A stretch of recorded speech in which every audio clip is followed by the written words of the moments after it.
ಕಳೆದ 16 ದಿನದಿಂದ ಇಲ್ಲಿ ಹರಡಿ ಕೂತಂತವರಿಗೆ ಶ್ರೀರಾಮ ಸೇನೆ ಸಂಘಟನೆ ನಾವು ಬೆಂಬಲವನ್ನು ಸೂಚಿಸ್ತಾ ಇದ್ದೀನಿ.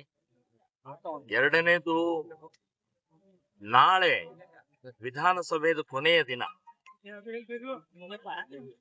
ನಾನು ಸರ್ಕಾರಕ್ಕೆ, ಮಾನ್ಯ ಮುಖ್ಯಮಂತ್ರಿಗಳಿಗೆ, ಗೃಹ ಮಂತ್ರಿಗಳಿಗೆ, ಇದಕ್ಕೆ ಸಂಬಂಧಪಟ್ಟಂತ ಎಲ್ಲರಿಗೂ ಕೂಡ ನಾನು ಹೇಳ್ತಾ ಇದ್ದೀನಿ, ನಿಮಗೆ ಏನಾದ್ರೂ ಸ್ವಾಭಿಮಾನ, ದೇಶಾಭಿಮಾನ, ಒಂದು ನಾಚಿಕೆ, ಮಾನ, ಮರ್ಯಾದೆ ಇದ್ರೆ ನಾಳಿನ ದಿನ ಇವರ ಬೇಡಿಕೆಯನ್ನ ವಿಧಾನಸಭೆಯಲ್ಲಿ ಘೋಷಣೆ ಮಾಡಬೇಕು ಅಂತನ್ನುವಂತದ್ದು ನಾನು ಆಗ್ರಹ ಮಾಡ್ತಾ ಇದ್ದೇನೆ. ನೀವು ವಯನಾಡು, ಕೇರಳದ ವಯನಾಡು, ಪ್ರಿಯಾಂಕಾ ಗಾಂಧಿ ಅವಳು ಸ್ಪರ್ಧೆ ಮಾಡಿದಂತ ಅಲ್ಲಿ MP ಇರುವಂತ ಆ ಕ್ಷೇತ್ರಕ್ಕೆ ಇಲ್ಲಿಂದ 10 ಕೋಟಿ ರೂಪಾಯಿ ಕೊಡ್ತೀನಿ. 10 ಕೋಟಿ ಯಾಕೆ? ಇಲ್ಲಿ ಏನು ಬಡವರು ಅಥವಾ ಇಲ್ಲಿ ಯಾವುದೇ ರೀತಿಯ ಸಂತ್ರಸ್ತರು ಅಥವಾ ಇಲ್ಲಿ ಇವ್ರ ಬೇಡಿಕೆ ಇದೆಯಲ್ಲ, ಇವ್ರ ಬೇಡಿಕೆಗೆ ಸೇರಿಸ್ತಾರಲ್ಲ,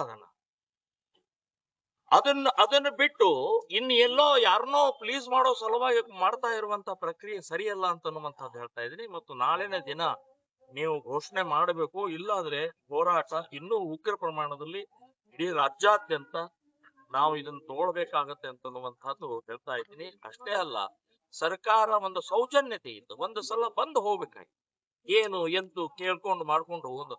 ಈ ಸೌಜನ್ಯನೂ ತೋರಿಸಲಾರದಂತ ನಿರ್ಲಜ್ಜ ವ್ಯವಸ್ಥೆ ನೀವು ಇದರ. ಸೊ ಇದು ನಿಮಗೆ ಶೋಭೆ ತರುವಂತಹದ್ದಲ್ಲ ಅಂತನ್ನುವಂಥದ್ದು ಹೇಳ್ತಾ ಇದ್ದೀನಿ. ರಾಣಿ ಚೆನ್ನಮ್ಮನ ಆ ಅಭಿವೃದ್ಧಿಗೋಸ್ಕರ ಇಟ್ಟಂತ ಮಹಾ ತಾಯಿಯ ದುಡ್ಡನ್ನು ತಿನ್ನೋದಾ?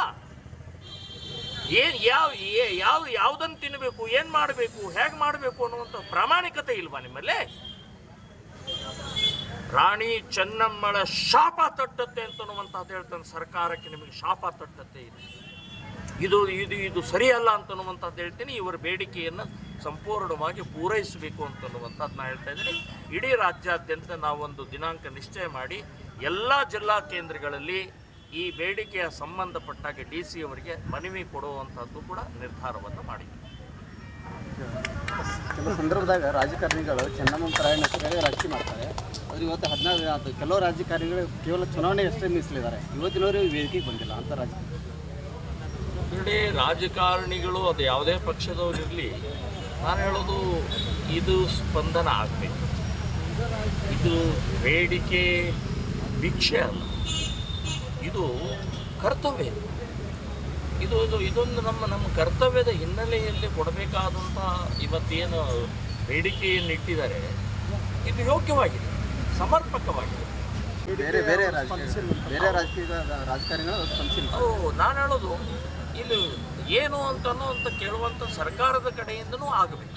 ವಿರೋಧ ಪಕ್ಷದವರು ಇವತ್ತು ಅವರು ಬರಬೇಕು, ಕೇಳಬೇಕು, ಏನು ಎಂತ ಎಲ್ಲ ಕೇಳಬೇಕು. ಸೊ ಆ ಹಿನ್ನೆಲೆಯಲ್ಲಿ ರಾಷ್ಟ್ರೀಯ ಸ್ಮಾರಕ ಇದು ಕೇಂದ್ರ ಸರ್ಕಾರ ಘೋಷಣೆ ಮಾಡಬೇಕಾಗಿದೆ. ಇನ್ನು ರಾಜ್ಯ ಸರ್ಕಾರ ಅಭಿವೃದ್ಧಿಗೋಸ್ಕರ ಏನೇನು ಮಾಡಬೇಕಾದಂಥ ಆ ಪ್ರಕ್ರಿಯೆಯನ್ನು ಮಾಡಬೇಕು ಅನ್ನುವಂಥದ್ದು 15 ದಿನದ ಒಳಗಡೆನೆ ಒಂದು ಮನವಿಯನ್ನು ಕೊಡ್ತಿದ್ವಿ.